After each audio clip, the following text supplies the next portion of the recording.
Hello and welcome. You tuned to the League Up, your weekly thoroughbred preview podcast, and Te Rapa and Riccarton we're going to be focusing in on today, but we'll touch on last week first. Good morning, boys. Usual suspects in studio here. Stephen Hunt, Paul Moati. Morning, boys. Everything well? Yeah, very, very good. Yeah, and Travis Stakes Day last week, Steve. Aromatic, boy, oh boy, she put a performance on the board there. Yeah, she's just in a career high at the moment, Aromatic. Look, I thought the overall day was fantastic out of Te Rapa. Rails in the true position on the cusp of a good track. The official reading was a soft 5, but Aromatic, look, she's just in a purple patch of form. One of the most improved gallopers this season, it has to be said. And Opie he assessed the race perfectly. Look, she was back maybe one or pairs further back than we assessed her in the map. She was in that neutral position. Opie had her travelling beautifully, one off the rail with a little bit of cover, but I think Opie knew that they were going hard enough up front, set up by Michael McNabb above the 3-year-old filly. Look, they just went for a fraction above even tempo to the 600, so Opie knew that there's enough tempo unfolding in front of him to peel off Aromatic at roughly around about the 500 metre mark, and she blended into the race at that time of the Travis Stakes, and it was almost game over roughly around the 300 metre mark. Her turn of foot was electric. It was clearly the fastest in the race. Her last 600 was the third fastest on the day, Aromatic. Mm-hmm. Not being the 2,000 metre race, is it? Yeah. No, absolutely. Yeah. And she's shown that. She backed up her win from Manawatu and the Manawatu breeders, and then also 3 starts back. She was very unlucky over 1,600 metres in the Te Araha breeders at Pukekohe. So these mares, when they get in form, they're very hard to run down and beat. And Aromatic fit that profile beautifully on Saturday. Where does she go now? I think she's getting turned out. But she's just so adaptable. Track conditions we've seen at the back end of this season, she's been adaptable on better surfaces where we probably penciled her in to a horse that wanted a 8, 9 or 10, as we saw her win a Counties Cup on a genuine heavy track. So she's shown her versatility as the season's progressed. She's lifted to a 93 rating. So she's been running in fillies and mares weight for age races. The question has to be asked next season, can she step up to weight for age against the boys? And look, a realistic target, maybe the Livermore early in the season. How she gets there remains to be seen, but we know that race can fall away. Maybe some of the gun 3-year-olds who are going to be turning 4 next season could be already over in Australia, so that might be a target worth chasing in the new season. Yeah, okay, and we said, Paul, that if Shelley Hale could train Denby Road to resume with a win, it'd be a good training effort, and good training effort it was. It certainly was, yeah, and I think George was fairly happy with the result, and rightly so. Yeah, it was a huge run. Yeah, got the gap at the right time. Who was on board? Mr. Elliott again, was it? Oh yes. So he continues on his winning ways. Congratulations to George and all the connections, and Shelley Hale, of course. It was a wonderful training feat. Great to see. Big unit, isn't he? He's a big boy. He's a big boy. He's a big. Yeah, look, we're talking Denby Road, aren't we? Yeah.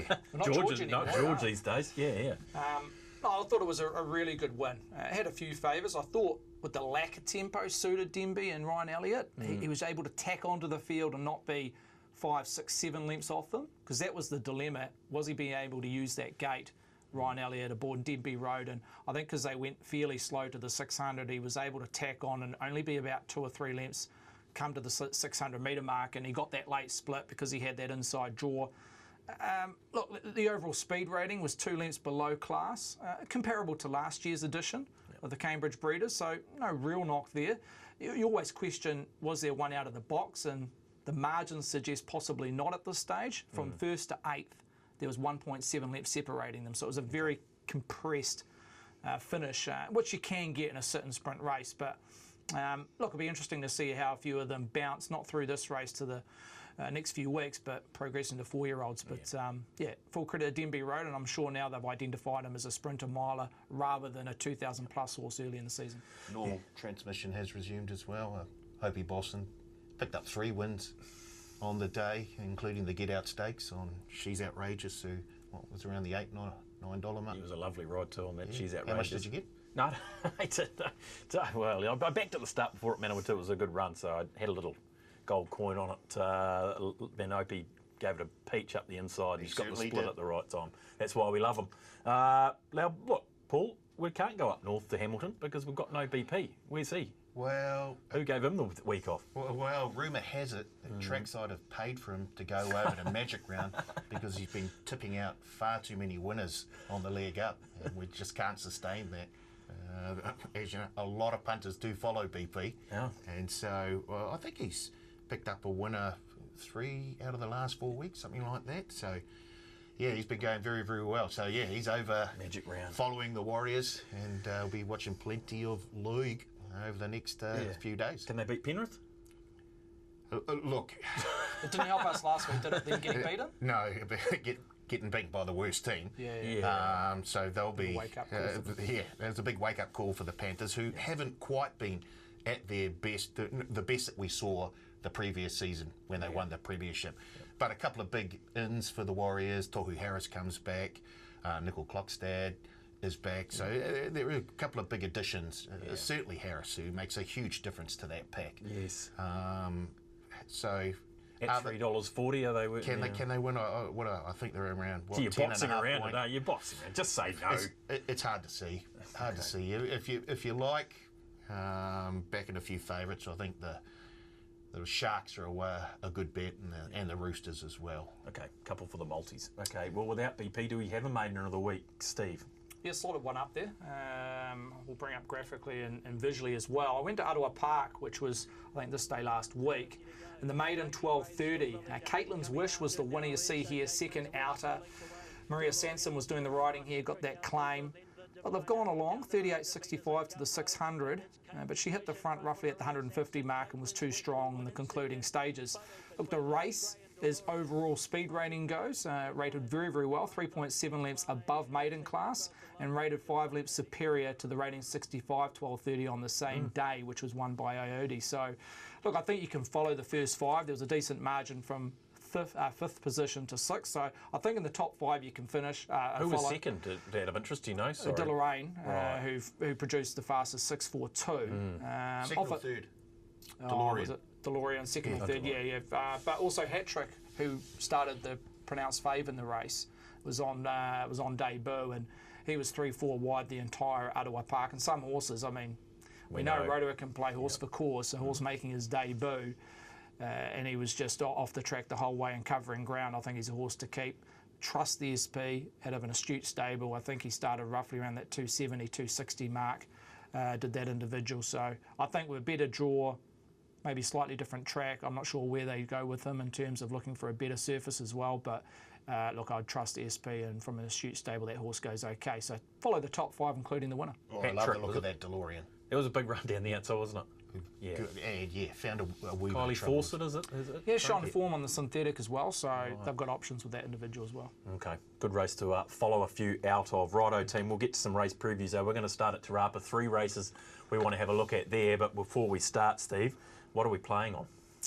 Yeah, well, completely different surface or conditions from last Saturday. 7 days ago, we were talking the rail was in the true position. I mentioned at the top of the show. It was on the cusp of a good track, but look, it's overcast currently at Te Rapa or Hamilton. It's a heavy 9. A lot of rain has happened the last 2 to 3 days. A few showers today. More importantly, come race day, little showers. So hopefully we can bypass showers on race day and get an upgrade from the current heavy 9.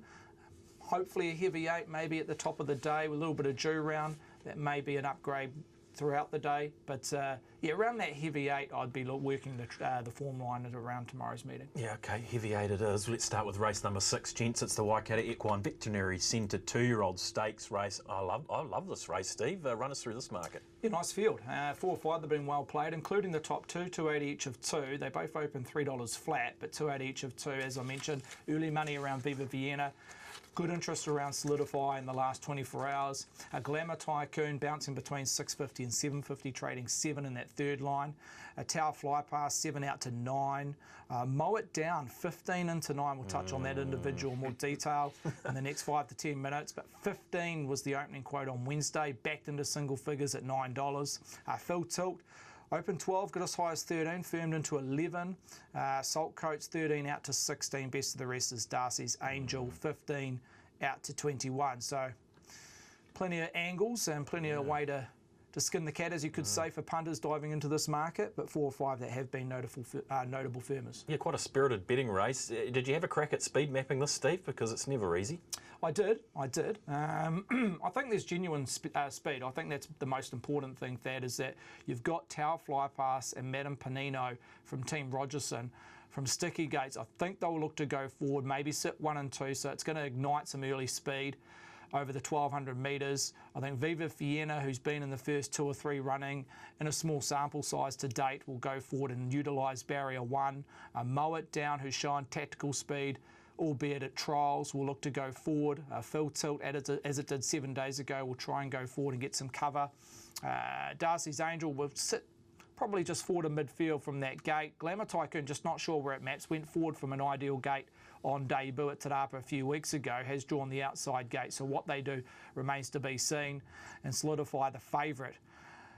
As we've seen in particular its last start, just showed low tactical speed, but I think the tempo's there to suit all runners if they're good enough. Yeah, okay. Paul, I want to have a talk about Viva Vienna first, because resumed with a win at Te Rapa and beat a few of its rivals here. A winner of 2 from 4 now, Viva Vienna. Yeah, and was also second to Tokyo Tycoon back on Boxing Day, so a very, very good form line there. But here, Opie just got Viva Vienna into the right spot at the right time, and then it turned into a wee bit of almost a match race down the straight between Viva Vienna and Glamour Tycoon, who kept fighting and fighting. But a lot of toughness there by Viva Vienna. But the second horse, wasn't it, Glamour Tycoon? I was very impressed. And if you watch Glamour Tycoon through the line, really, really did look good. So I think Viva Vienna is currently equal favourite with Solidify at around the 280 mark. So I think we've seen a bit of money for both of the favourites early on. But yeah, a lovely run by Viva Vienna. But I wasn't very intrigued by Glamour Tycoon, who looked solid through the line. Not sure where it gets in the map, though, as I mentioned on that speed map. It drew Barrier 1 that day at Te Rapa on debut, managed to track the speed, peel off the heels, and just about got the fave. Viva Vienna from Barrier 10, I'm just not sure where they go. Look, she does have the services of Michael McNabb. He jumps aboard, so look, he'll work it out. I do think there's enough tempo underneath them to try and find a little bit of cover in that neutral position, but because I do think if they look to push forward and put in the first 2 from a wide gate, Michael might have to ask a little bit out of the 2-year-old to get into that position. As I mentioned, there's a little bit of speed underneath it around Tower Flypass and the second stringer Team Rogerson. But with Viva Vienna, look, she was a pronounced fave on the back of what she did earlier in her juvenile season. As you mentioned, surrounded form with some very, very good 2-year-olds around Tokyo Tycoon, etc. Look, she was 110 days going into that race, and she did sit second outer on that occasion, and they did go along okay. It's not like it was a sit and sprint, and she did hit the lead at roughly around the 250 mark, so maybe she just felt the pinch being first up after 110 days. So look, I think she needs to improve from what we saw from Solidify 7 days ago, roughly 2 lengths to improve.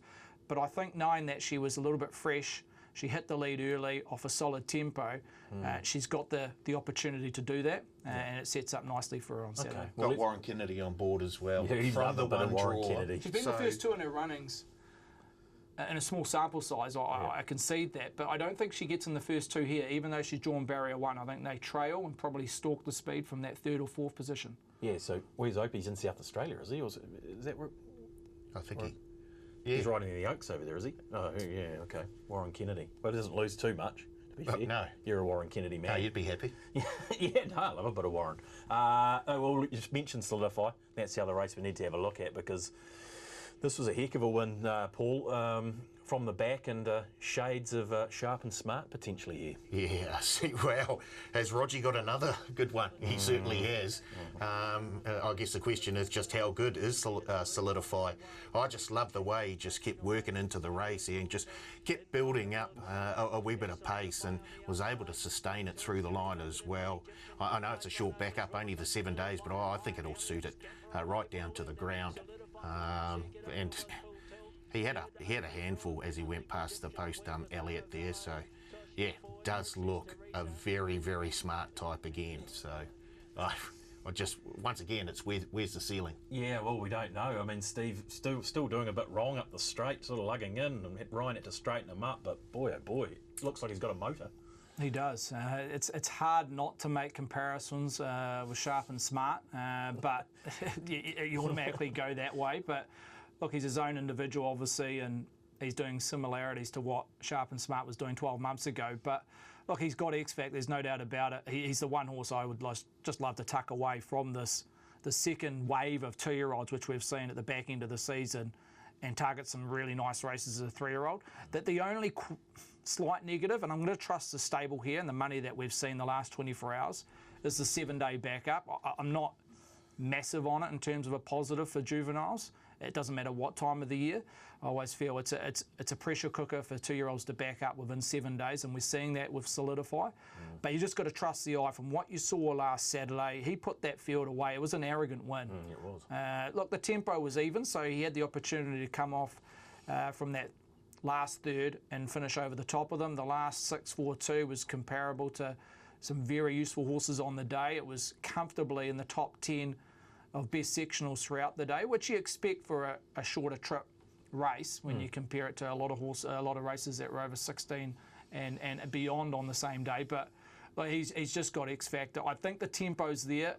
Ideally, you're probably wanting to see this horse over 13 or 14 from what we saw last Saturday. But I'm just going to trust the stable. And we saw a lot of money roughly around this time yesterday and throughout the day, and that might have been on the back of what his track work produced yesterday morning. So, yeah, I'm trusting that he's flying. He's really flourished from last Saturday, and he's ready to run a race. What about full tilt? Because that finished second there, gents, behind Solidify. I'll get it. It was fifth in that race behind Viva Vienna, so improving. And I see a bit of money for it out there at $11. Was 13, I think, into 11 full tilt.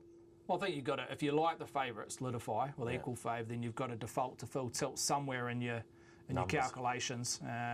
As we know, well related, half to a very good horse from last season. I don't think the rain or the deterioration of the track from last Saturday, as we mentioned, it was a soft 5 on the brink of a 4 last Saturday. We're thinking it's going to be around an 8, probably no worse than a 9. I think this horse will get away with it. You look at the Dam, it won 3 of its 4 races on a genuine heavy track, so that's a nice ingredient for this horse to cop the wet track. But as I mentioned, it has form round Solidify. If you like Solidify and you think he's got the X factor, when you're looking at all the horses he's up against, then you've got to default to the 6 full tilt somewhere in your mix. Okay, well, if we like Solidify, well, why don't we like Tower Fly Pass? Because this is the horse that beat Solidify on debut and was pretty impressive in doing so. I think the replay's here. Yeah, I think it was a gem of a ride by Craig Grills on Tower Fly Pass. I think they were drawn 8 or 9 and just absolutely flew the gates. Craig got across to the rail and just dictated terms, and Solidify had to come off heels at around the furlong mark and then just started to pick up and taking nothing away from Tower Fly Pass. It was a great ride by Craig Grills. But you just go back to Solidify again and just the way that he picked things up once he did get off heels. And it's always good to see these 2-year-olds, these juveniles, have that first race day start. And you usually see quite a bit of improvement. And I know we're going to get to a first starter soon, and the money's come as well. But when it comes to 2-year-olds, I love to see them on a race day first. Yeah, before actually having a good old go. Nothing against Tower Fly Pass, gents, but the stablemate of Tower Fly Pass is a horse called Mow It Down, and we've probably had 20 times the amount of money on Mow It Down as we have on Tower Fly Pass and their stablemate, Steve. Yeah, Marshy, he has a very strong hold in this race. You go back historically, he's got a fantastic record when it comes to producing 2-year-olds and winning this race. You only have to go back for the last maybe 7 or 8 years. Santa Catarina, a Drossen, Hugo Foscolo, and they've all gone on with the job as 3-year-olds as well. Look, they never made their debut in this race, so this horse has to do a little bit different to what previous winners have done out of the camp, but you've got to respect the money. Where's its price get to? Surely it can't get too much skinnier than $9. We know it's going to be a little bit soft leading into the race purely because it's the maidener of the race, but look, it's well bred. has tactical speed, to sit on speed. Probably doesn't get to the first 2 in running here on my assessment, but it can get into that first 3 or 4 line, mow it down. And I'll be personally taking a set against it. If it wins, it's got to have huge ability, considering it is on debut. And I've got no doubt it's got ability, but to beat horses that have race day experience, we touch on it so many times throughout the season, it's vital.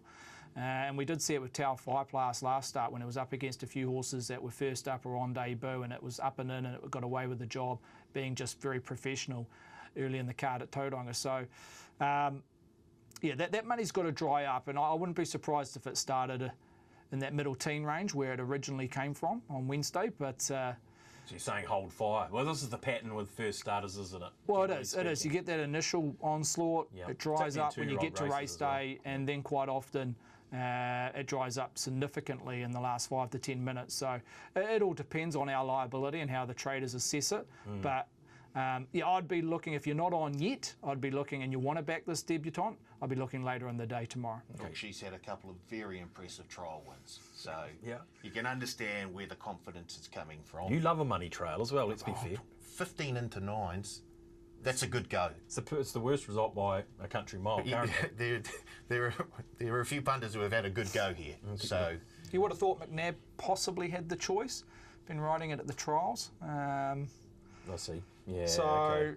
look, he's gone with the race day experience and what he felt underneath him aboard Glamour Tycoon. So that might be another point of view. But Yeah. again, look, who knows? This horse might be a gun in 6 months' time. But we're talking about the race on Tomorrow. Saturday in isolation, and I just feel there's a set against it. Okay. Anything else we need to touch on? Any other horses in that field? well, look, I thought I might throw a little roughie in there. Yeah. I thought Saltcoats out of the Samantha Logan stable.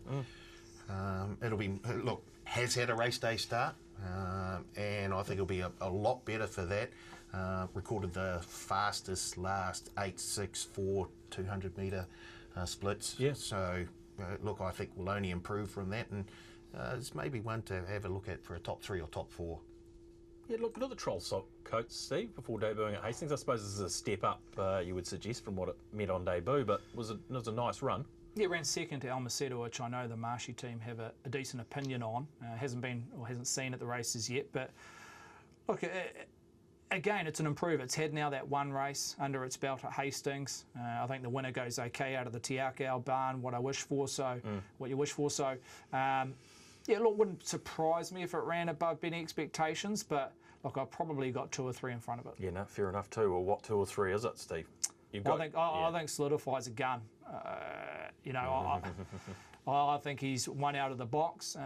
Again, what he's doing is just a bonus to what he's going to produce as a 3-year-old. There's talk that they might even go to Brisbane if he was able to run a race on Saturday. I'll run that mile, JJ the mile Group 1. Atkins. Yeah, okay. Look, that's how high they regard this horse.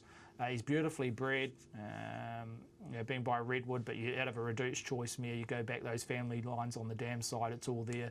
So there's no surprise this horse can gallop. There was 2 queries. One was the tempo of the race over 1,200 metres, because I would have been wanting this horse to be going 7 furlongs after what I saw last Saturday, and the quick backup. But the money suggesting that he's flourished out of that run last Saturday, in particular after his track work yesterday. A lot of action around about midday Thursday. And also there's enough tempo. I just see there's enough tempo from horses that have drawn wide that are going to ignite a little bit of heat in the first furlong or 2, and it's going to continue over a shorter trip. So I think Ryan will just take him to the outside and let him rip and produce those similar sectionals he produced last weekend. Paul, what are you going to say? You're going to say the same thing, aren't you? Pretty much. Look, I see a lot of parallels between Solidify and Sharp and Smart. I know it's very, very early on in Solidify's career, but I remember back to Sharp and Smart's first start, and he was all over the place. He couldn't run straight. You found Sharp and Smart, didn't you? And then the next start, he did run straight. That's right. No wonder you keep bringing this up. And he got there. So, and Solidify, as you say, was sort of all over the place. Not quite as bad as Sharp and Smart, but was sort of a wee bit all over the place. But still, just kept picking up. Yeah. And I'm glad you say that, because I think he knows he's the best horse. He looks a bit like that, doesn't he? Yeah. And so, I've got Solidify on top. I'm happy to take, around the 280 mark now. Any And I power think players Glamour or- Tycoon will run a race, Yeah. even with the wide draw. Yeah, okay. That was a good debut from Glamour Tycoon as well. Awkward draw, but the boys would solidify, the money would solidify, the last start win was there for everyone to see. Plenty of money for Mow It Down, and at double figures full tilt has attracted a little bit of interest, but an intriguing 2-year-old race which will carry plenty of betting interest. Race number 6 there on the card. Race number 5, gentlemen, is the Shaw's Wire Ropes Sprint over the 1,200 metres, Steve. That market on screen. Yeah, Johnny, who got the cash and a bit of a betting plunge and a successful one of that last start at Well done, Pukekohe. 250 into 240. You're not getting north of $4 on this occasion around Johnny, but 250 into 240. Punters reinvesting on the favourite here, who accounts for roughly 50% of the hold in the first 48 hours of trading. In front of Mercurial at 550, a winning for all out of turns 6 to 650. Labella Beals at $7. So Marsh has a strong hand again here with the second, third and fourth fave. Gospodin, 12 into 8. Interesting money around Gospodin. Arish at 10. Dawn Jessie first up for Peter Locke, $11. Crystallise, again, a similar profile to Dawn Jessie first up here for Danny Walker and Aaron Tata. 15 out to 16. And Star Treasure, the ranker at $26. So, look, Gospodin in that middle market has been the firmer. Double figures into single figures, but Johnny, the overall summary says he is the best lead. No, it's a shame BP isn't here, Paul, because he'd love to watch this race replay. He's probably watched it 20 times already, but the resuming run of Johnny, he just put them to the sword and beat a number of his race rivals here, winning for all Mercurial and Star Treasure as well. Yeah, and I'm thinking Groundhog Day. Doesn't Ellen just do exactly the same thing she did at Pukekohe?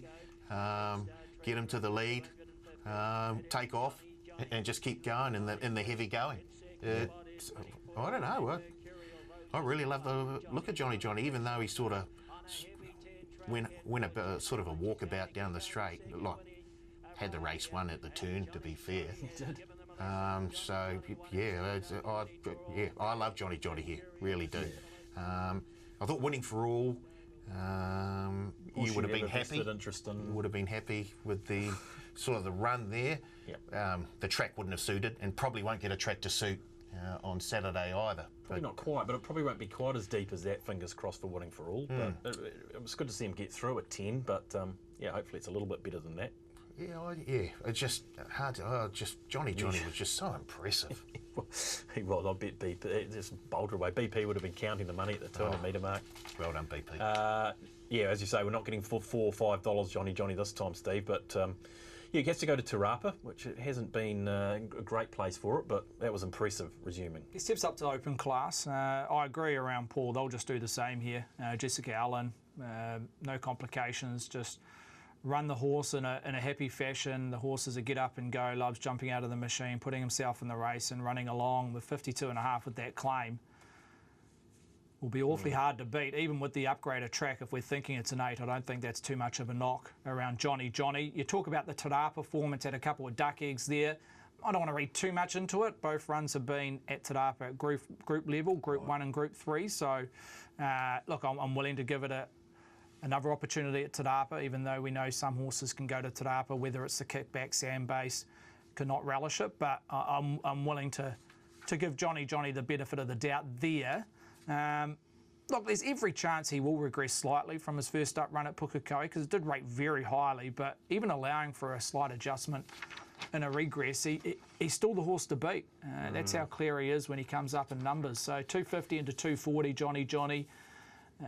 He's just an easy horse to watch. He puts himself in the race, and we see it on these rain-affected goings with horses that can get a claim from a jockey that can balance on a horse nicely, sit on speed. They can be awfully hard to catch. There's no doubt. Look, the other form line we need to have a look at is Labella Beals, Hastings 4th. Arisha Reese was in the race. And Gospodin resumed here, Paul, and see, there's a little sprinkling for Gospodin. We know the class of that horse at his best. Yeah, exactly, and won't mind the rain either. Yeah, and I think Gospodin is the run that you want to have a look at in this race. I just thought fresh up, just finished off really nicely here to suggest that next start we're going to see quite a bit of improvement. Arisa, of course, down the outside there was strong, and Labella Beals, who went to the front from the start and kept giving down the straight. Finish off in, I think, 4th place. But yeah, I think the run that you want to look at is Gospodin, and the money would suggest that Connections are confident as well. Might mind the heavy 9 if it holds there, Gospodin. Yeah, I was pretty keen on it at Hawke's Bay. I thought it could run a race first up, and look, the race, they've gone out even to the 600 and come home just a fraction below even. So look, the race, no knock on it in terms of how it was run and the overall speed rating. Assessing the losing margin in terms of the horses like Arisha Reach and also Labella Beals, they probably have to improve 2.5 lengths. Gospodin, we know he's been there and done that, and if he can prove, which he'll need to, he is a bit of a watch horse, and we know the punting, or the stable out of that, or the punting out of that stable can be quite astute at times. The money wasn't really there on race day to suggest he was as forward as what I thought he might have been, Gospodin at Hawke's Bay, but it's there this time round.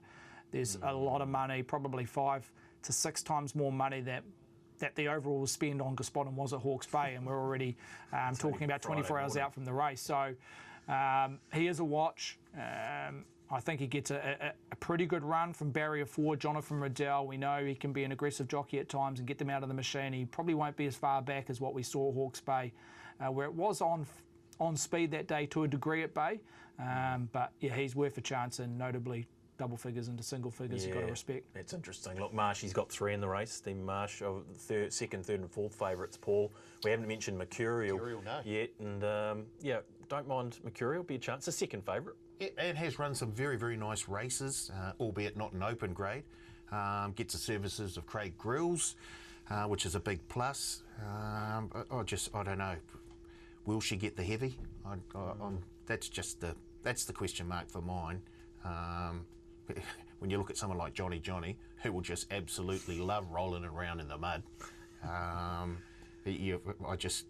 can't take my eyes away from the top of the market. You're loving it. But you've got a bit of time for Mercurial here, Steve. I do, yeah. And I just don't think the setup was right. We priced her a fraction under. When she resumed at Pukekohe, the track conditions didn't help. Rain on the day was against her. The market identified that and took a set against her. I think she started a warm fave, a pronounced fave, and maybe drifted 1 or 2 points from the original quote on Wednesday, Mercurial, and that was off the 49-day fresh up. So she just didn't have the quite set up to what the track conditions produced at Pukekohe. There was rain on the day, as I mentioned. She was on the fresh side. She's got as much improvement out of any horse going into this race. She probably, in an ideal world, she probably wants a 6 or 7. Are we going to get that come race 5? Probably not, but I think she can get away with it if it's an 8. I think she can. From barrier 7, look, it's a little bit of a sticky gate, but look, Grills will sort that out. If she can kind of get a little bit of cover midfield, Mercurial, she's got form at Te Rapa. I think she's the big improver, and where she sits in the market, $5.50, that's fair enough. I don't think there's a huge edge in the price, knowing that Johnny's going to really control this market, and he's not going to be a notable drifter regardless of what the track conditions are. So, but I do think she deserves to be second elect. Yeah, okay, that's interesting because Marshy's got a strong hand here. What about the first up runners, Paul? Any time for your old mate Crystallize? He's got the grandstand -4 with Tristan Moodley. Yeah, exactly, and he'll appreciate that, down to 58. I'll just fresh up. I just can't have it at the moment. I'm sorry. I'd rather have a go at the Ranky Star Treasure, who I thought wasn't the worst run last time out. Comes out of that Johnny race, doesn't it? Yeah, and will be. I think Sammy might look to. Beaten 15 lengths. What do you mean it went? No, I think I like the run. I do like the run. It's an enigma there also, to be fair. Exactly. You can bob up Star can. Treasure. Yeah. Look, I want to see maybe at least 1 or 2 more runs into it before it got my heart in. But look, it genuinely loves a heavy track, so it's got that. Look, you'd think a natural improvement second up, but probably has to make too much of a leap. Okay. Star Treasure. Yeah. So where you go? One for Quinellas. Yeah, so I mean, it sounds like you boys are singing off the same hymn sheet here again. It's hard to go against Johnny. I think Mercurial's the big watch, particularly if the track comes close to a 7. But even on an 8, I think it's worth a dabble, knowing that what it's produced earlier this season. Look, there's no money for crystallise, which we've already touched on. Yeah. And well done for Tristan Moodley winning 2 on the bounce. Well, not 2 on the bounce, but 2 on the card at Ruakaka on Wednesday. That was his first win. And a jockey that a lot of big stables are supporting. So Yeah. he must be showing a bit off the track and what we've seen on the track as well. But now he's got that win under his belt. Monkey off his He'll back, gain yeah. a lot of confidence out of that and will be a jockey that will be utilised over the winter period. And also Dawn Jessie, look, short of its best, has tactical speed. Just not sure it's got the speed to put itself in the race over 1,200 metres, but that horse could be going in for a nice little campaign over the winter to see what it does late. Okay, that's interesting. Paul, surmise the race. I've got it a match race. Johnny and Gospodin. They're the only 2 red marks on my page here. They're both losing results. Market's got it right again. Mark, the punters have They're found on them. mate. Oh, yeah, well, I think these 2 get away from this field, get a bit of a break on, and they're doing a little ding-dong battle down the straight. And Johnny potentially comes out on top. That might be a power play race or something of the like for you then. Be nice, yeah. That'd be nice. Okay, both to finish Look out top with 3. Fix Quinn. Yeah. Well, you can do that in a minute. But before we do that, we want to go to race number 4 on the card, gentlemen. And as I skip across, it's the Adrian and Associates Insurance 1,400 metres. Race number 4 on the card. It's rating 75, Steve, but some nice horses here. Headed by a 3-year-old. There's a couple of 3-year-olds in the race. One of them, Devastate, $3.80. Off a peak of $4, well played, and that's important, knowing that's on the fresh side. Nom de Plume at a $4 second price. Mary Louise at $4.50. If there was a lead out of the 2 Robbie Patterson runners, it's fractionally around number 1, Mary Louise, $4.80 and a $4.50. Mr. Roshan stepping up in grade at a $7 price. Zaitaku 9 into 8, got a short of 7, just back out to $8. Double figures around Lady Morale at $11. Mr. Universe 10 out to 12. Bella Luce 11 out to 13. Montana Mist at 31 and Double Take drawn the ace 26. Friendless at $41. So there's 2 or 3 they're playing. One of them in particular, number 1, Mary Louise. But best back runner again sits with the favourite number 4 in Devastate. Yeah, probably no surprise, Paul, that the money's come for Devastate. He's running some strong races. He's won some good races as well. And he trialled up. Is this the trial or is this the win, Steve? This race? Trial. This is the trial. Yeah, won the trial leading into this. Yeah, and as you say, has been in some very, very good races. Didn't get too many favours in the Cracker Million 3-year-old Classic. And this was a very, very nice trial. And picked up Security Girl.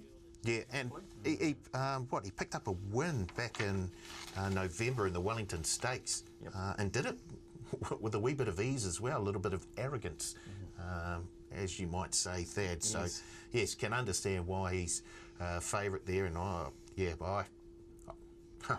his pattern of racing, he's up on the speed as well. He puts himself there, didn't he? So that helps. got the 2 draw. Yeah. Michael McNabb. There are a lot of positives Around Devastate, Steve. It's a good form for this race, you would think. Yeah, I like it was quite a hard trial leading into this race. First up 1,400, which is always a bit of a query. I know you quite often play it as a negative first up 1,400, but he's got a bit of residual fitness. He's last seen obviously in the Karaka Classic, the middle part of January. So again, trust the stable, and it was a hard trial as we saw. He was stretched right out to the line and through the line. Look, I think he's the map horse on the day, Devastate. I just do see no pace whatsoever in this race. I think he gets the default lead. Michael McNabb does the services here. I just feel he gets an uncontested lead, very much a similar profile to when he won at OTAC in that stakes race where he was left alone in front. He doesn't have to lead. He's set off tempo in a few of his races as an early 3-year-old here, but just looking at this race as a whole, his main rivals, Nom de Plume, will probably get back in a more neutral position. Mary Louise from a wide gate. Look, she's got the possibility of taking that wide gate out of play and going forward.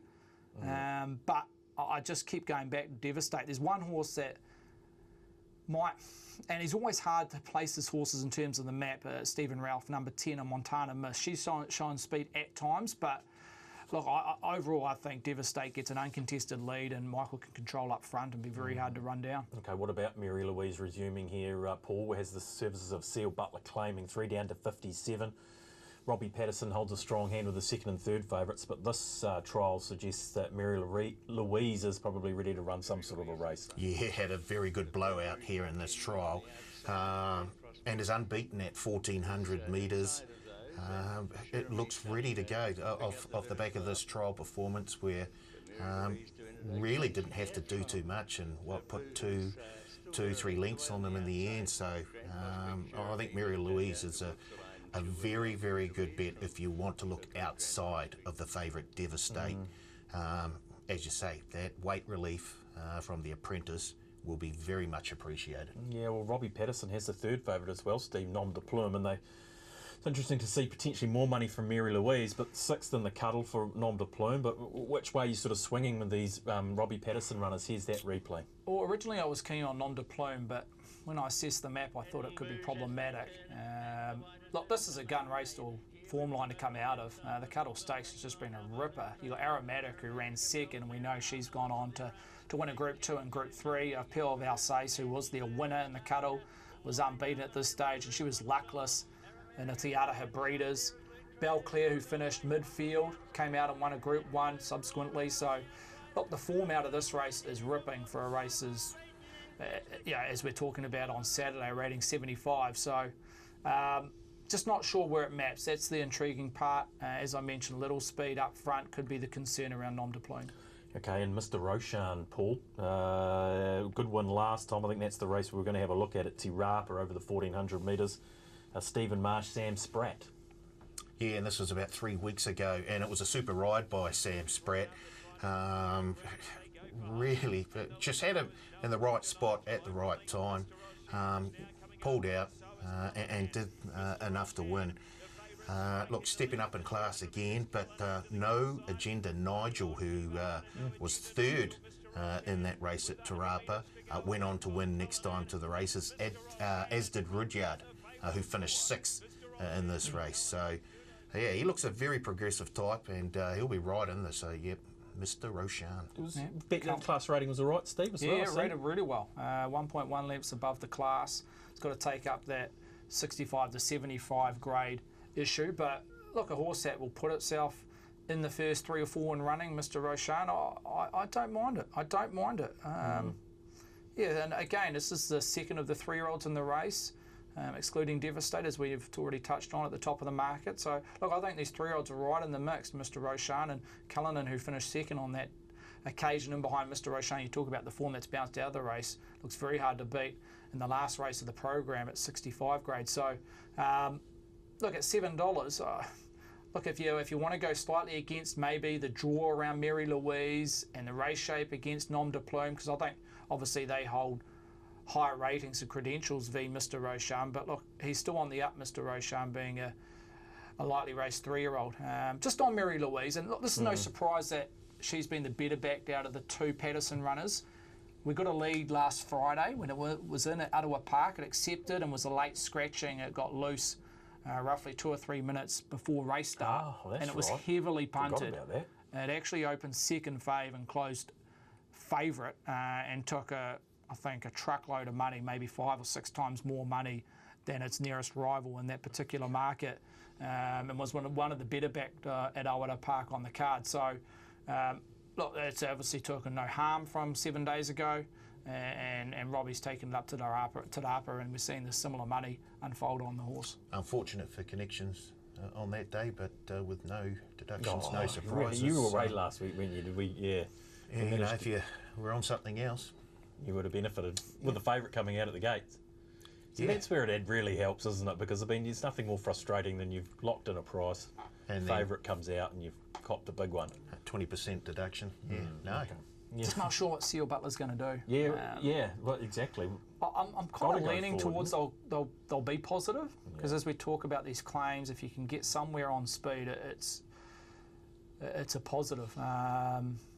And that they might assess there's not a huge amount of speed underneath, and they'll just take the gamble and push forward from barrier 10, as it's shown in the past, but we'll see what unfolds. Okay, what about Zaitaku, Steve, before we sort of get to the end of this market? But Zaitaku's a horse that you've had a bit of time for. I've had a lot of time. I was disappointed a few starts back. I thought it was ready to win, I think, at Tauranga, after it struck a heavy track, and it just doesn't like the heavy track. Always go back to the heavy day at Mudda. Well, I was fairly keen on it, and took the gamble that it might handle the conditions, and it was gone at roughly around about the 1,000 metre mark. I think Opie was doing the riding on that occasion. It just didn't go through the track at all. So that is the one query, so they'll be hoping for an improved track. And Lady Morole, $11, Steve, out there 11. Debbie hurdles Sweeney. to catch. When she wins, she wins. She puts Yeah. a real flashing light on her because she can just sit off speed and have a turn of foot at the end of a race, Lady Morale. So, look, I think she's found her mark, $11. She's a bit hit and miss. Again, one horse that's drawn sticky, but she likes to just sit off speed, let it unfold in front of her and have last one crack with her sectionals. But, look, she probably wouldn't be in the first 3 or 4 for my liking on Saturday. Well, yeah, I don't Oh, know. hang on. The race shape, Yeah. I think she'll be able to settle fairly positively, just front of midfield. Yeah, and if she finds a bit of space coming around the turn, I think she'll be there or thereabouts. You don't mind her? Don't mind Lady Morale. Okay, well, who else don't you mind? Who are we putting on top and how are we betting into this race? Well, it's hard to look past Devastate. Money's there too. Money's there. It is. Crikey, I think we've tipped out 3 favourites in 3 races so far. Yeah, what do we got you guys for? Anyone can do this. I've done it by myself. But Mary Louise, I think, will be there, and Lady Morale. Okay, that's your roughie. Yep. Paul, who you Devastate for you? I think the map horse. The map horse. No, I Devastate. think he's the map horse, not just in this race, but on the day. I just don't see a huge amount of pressure at the start of the race, mid-race. time in Montana the race. Mist is the enigma possibly, but even if he's taken on slightly, he's a good horse, and I'm liking this horse. He's got a bit of room in his ceiling to get better, being knowing that he's only a 3-year-old. So yeah, I'll go with Devastate. Okay, last race we're going to have a look at. We're going to get down south to Riccarton. Steve, it's the Easter Stakes, but just firstly though, track conditions. Do we know what we're playing on there? Yeah, I'll just go to it now. What are we? Last time I saw it, it was around that 6-7 mark. So it's a soft 6 currently. Drizzling today. I think okay race day. So you'd be hoping, obviously they'd be getting a bit of dew on race morning. So look, I don't think it's going to come back significantly from the 6. So I'll be playing on where it sits at the moment, a soft 6 with a little bit of drizzle on Friday, with hopefully no drizzle on race day. Okay, boy, let's look at this for a betting market. The Daphne Bannon Memorial Great Easter Stakes over the 1400 metres. A wide open handicap here, Stephen. Certainly is. Aberquinella heads the market. Lance Robinson has a strong hold in this race. 3 runners that are genuine chances, one of them being Aberquinella at $5.50. The Radiant One at a $6 price from the original price of $6.50. Burnview at $6.50 in that third line. Live Drama, the third of the Lance Robinson trained gallopers at $8. Unusual Countess, double figures 10 into $8.50. Feeling the Power resumes here for Mark Jones. Been bouncing between 8 and 9. Our Echo, $8.50 out of turn and 9 double figures around Lightning Jack at 11. Divine Sava, 12 out to 14. Best of the rest is Amanon at an $18 price. So, yeah, there's 3 or 4 without a strong lead headed by the market here in Aberquinella. And I should just quickly mention the rails in the true position. Okay, Radback in the true. Paul, Steve mentions Lance Robinson holding a strong hand. Boy, oh boy, does he. Yeah, Aberquinella obviously would be deserving of another one after that last start second we saw behind quite a good horse, or good horse in the making. Yeah, and here it is here. And look, she got a bit of a bump from Henry Huber as well, and probably just lost her stride slightly, but kept coming, kept finishing off, so really does look fit as a fiddle for this Saturday. Of course, wasn't Henry Huber one of BP's best bets a few weeks ago? He's flying. Henry Hubbard. He is. And then Aberquinella, just even though got that bit of a bump, keeps on coming and finishes into second here. A nice strong run, and looks really set for this one here. Hats off to the handicapper, because we've got a wide open market on a proper handicap. He's probably done his job. Yeah, it certainly looks like with a $6 favourite or $5.50, Steve. Look, another one of the Lance Robinson's runners, Live Drama. Gee, he's a super consistent performer, this one, and I thought he would have been close to favourite, but then I remembered he's got a fair old weight to lug.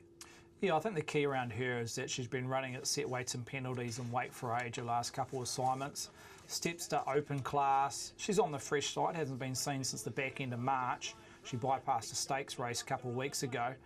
But look, she's a horse that likes to put herself on speed. The question mark is 60 kilograms. Now, the improving track will help. She wouldn't probably want it any worse than a 6, knowing that she has to carry or lump the 60 kilograms, but that's the biggest dilemma, and that's why you're getting a price on her. Okay, that's, yeah, I mean, super. Winner of 9 races, Live Drama, so She even gets with a the 60. 6.5 kilo swing against her. With Ava Cornella, is it? Yes, Ava Cornella live drama. Yeah, okay. So what Ava Cornella was a length or so just off live drama there. Yeah, okay. Well, then what about the third of the Lance Robinson runners? Burn View, the Easter Cup. Our Echo comes out of this race. Burn View, Lightning Jack as well, who can never be discounted. He's out there at $11, and Divine Sava, boys. So, I think this race here, but our Echo, Burn View's a consistent performer as well for Lance. Oh, I really like the look of Burn View here. Just probably got just a little bit too far back after a slow start, but Fairdigan flew home, recording the fastest last 8.64 and 200 I was on sectionals. this day as well. Who were you on? I was on Burn View. Each way, of course. You always get on a horse that Thad's backed to start after. I just love the way that Burn View just finishes off here. Look, he's got a much better draw this time. Here he's just finishing off down the outside into fourth. He does tend to get back, but I guess with the draw, Lee Callaway will have the option to have him maybe just a wee bit closer to the speed, and I think third up this prep is perfect. So Burn View, who's around the 650 mark at the moment. Any of those horses from that Easter Cup tickle your taste buds, Steve? Yeah, I like Burn View. I have to agree with Paul. The race shape, you would have thought naturally would have been a help for Burn View. They've gone along hard to the 600, 61.16, which is extremely hard over the 1,600 metres. So, look, he was a bit rank at the top of the straight. He had to come off heels and come to the outside. I know that day the rail was out. It was playing up and in to a degree. So, even with the race shape and considering it, you've got to look to see other factors why it didn't quite finish off as strongly as it did. But, look, it was finishing off stronger than most in that race. And you probably have to go back to the slight bias on speed, how the day unfolded. But look, back to 1,400, rail back and true, I think it's an advantage for a horse that's going to get back. I think there's enough tempo up front here. There's a few horses that like to go on speed, including Emanon, the Radiant One, etc. So I think they'll go close to even tempo, maybe a fraction above, and that should suit Burn View considering his racing pattern. Okay, what about that southern, deep south form there? Emanon, the Radiant One, Quinella to race 2 starts ago, down there at Riverton. And you've both got to be respected from stables that be in play here, Paul. But look, Emanon's been in excellent form over the last few. Yep, certainly, and so is the Radiant One. Look, has done everything but win in her last 3 starts, and they basically had a match race down the straight here at Riverton, where at certain points down the straight, they had the lead. They kept going back and forth sort of thing. It was a fantastic battle by the 2 in front. I don't mind the Radiant One. Look, gets a 2 kilo swing in the weights versus Emanon from Riverton. So, the Radiant One does hold a lot of positives for mine. I'm sure the Dennis brothers will. They know what they're doing. Yes, indeed. Yeah, okay. Look, just one horse we need to touch on before we move on here. I see a big red mark next to it. Steve, right down the bottom of the book. Unusual Countess, Fraser Aurette first up. We've seen this recipe before. With this horse, you can go back 2 seasons ago. They took this horse down south to Riccarton to debut in the Champagne Stakes as a juvenile and got the chocolate. So a similar profile here, first up.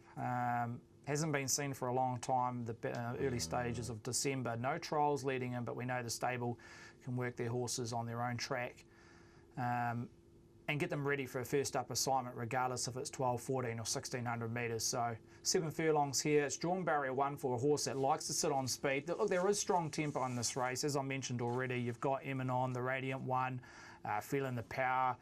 His tactical speed, also our Echo. So there's 3 or 4 here that will want to be in the first 2 in running, so that just doesn't add up. So there's going to be some speed early on. How hard they continue that tempo mid-race, not sure, but look, Unusual Countess, it can take a sit if there's a few horses that want to come across it from barrier 1, but you just got to respect that money. Fraser Aurette, as I've mentioned, they've got the plunge already on this horse 2 seasons ago. Look, I know it's a different race, different time, etc., but at the end of the day, we've seen it not just once or twice, but a number of times when they've produced a horse first up in a stakes race and they've got the job done, the Aurette team. So, yeah, respect. Okay, have a stab for us in this. Yes, to say have a stab, it's a really wide open handicap. Who do you like, Paul? I like Burnview. Okay. Yep, I like it at the price. I like the way they've been set up here. Lance Robinson. Indeed, yeah, as you say, he's got a number of runners in here, Yep. Including the favourite, but yeah, I do like the look of Burnview. I'm just looking at Emanon out at $18. And the Radiant one at 6. Yeah. Look, she's drawn the car park, and she'll probably have to spend a bit to get across and lead, which she probably will. Yep. So maybe just tiring in the final stages of this race. But the $18, if it drifts any further, you'd have to have a little go at top 3, top 4, surely. Right, you guys, we were worried we were going to run without BP, we weren't going to fill an hour. We're almost out of time. So let's get to the best bets, boys. Paul, where did you go for your best bets? You're still our star performer, although BP and Steve both hunting you down. Yeah, I'm struggling at the moment, to be fair. You wouldn't pick the hardest race of the day to have your best bet, though, I'm sure. No, you'd pick a nice shorty, wouldn't you? So I've gone with Burnview. Oh, Burnview again. Can't shake it. Yeah, Burnview in the Easter Stakes. Yeah, I just love the way it finished off last time out, and I think Lee Callaway will be able to be just a wee bit handier than last time, and I think we can see Burnview finishing over the top. Okay, plus 48%. Who would have thunk it? Burnview, Lance Robinson. Steve, where did you go for your best bet this weekend? I'll go to the stakes race at Te Rapa, the 2-year-old stakes race over 1,200 metres. Number 1, Solidify. Loved his win 7 days ago. Yes, the backup a slight concern, but I'm trusting the stable. Enough tempo in this race suggests he can get back to the last third, come to the outside, even with the rail out, and finish over the top of them. Concluding sectionals out of last Saturday were comparable to the best on the day, comfortably in the top 10 last 6-4-2. I think he's one out of the box. Number 1, Solidify. Ooh, he's his exciting type. Righto, team. He does look sharp. You got 2 and smart, minutes. doesn't he? Stop it. You got 2 minutes to wrap this show up, Paul. What do you need to tell us? Don't forget about the Twitter poll. Just head there and vote for the runner that you want boosted. And if you leave a comment, you'll go in the draw to win a $100 bonus bet. This week, we've got Johnny and Race 2 at Te Rapa. No, it's not Race 2, is it? Freeze Frame, and then down to Riccarton, Prince Albie and Penrose Lad. Okay, $100 bonus bet up for grabs. Who won it last week? At Kohu Patsuki. Yeah. Okay. So you got the $100. Good luck to him. What else do we need? I think we've got a bonus back blitz again, just to... Surprise, surprise. Yeah, the first 4 races at Te Rapa, Riccarton, Gosford and Sandown. You guys know the drill now for sure. Otherwise, go and check the T's and C's out on the TAB website. Okay, boys. That's us, I think. Rugby league bet. Have you got anything for us with Pops away? Sure, we need a rugby league multi or a same game multi. Or... Yeah, we should put one together. With BP not here, I'm sure he would have gone something along these lines. I think it was Mulitalo to score a try. Nico Hines, who's been in sensational form, to score a try, and Tabuai Fidel, who's he can't help but find the way to the try line these days with the Dolphins. I think that comes out at around $10 for your same game multi. Okay, so Dolphins, Cronulla Sharks. We've got a BP over there at Magic Round. Okay, gents, we better get out of here. Thanks, Steve, for your efforts as always. Yeah, cheers, guys. Synthetic debut, our Puni on Sunday. Keep an eye out for that. Oh, that's going to be exciting. And in Kentucky Derby this weekend, Paul. Yes, yeah, and I've got a little tip from Statman Scotty Bill, who just absolutely loves the Kentucky Derby and does quite a bit of study in the lead up here and does like the look of Skinner, currently $17. Skinner in the Derby. $17 for Skinner. Well, good luck to you all if you're having a bet this weekend. We'll see you again in 7 days' time on The Leg Up.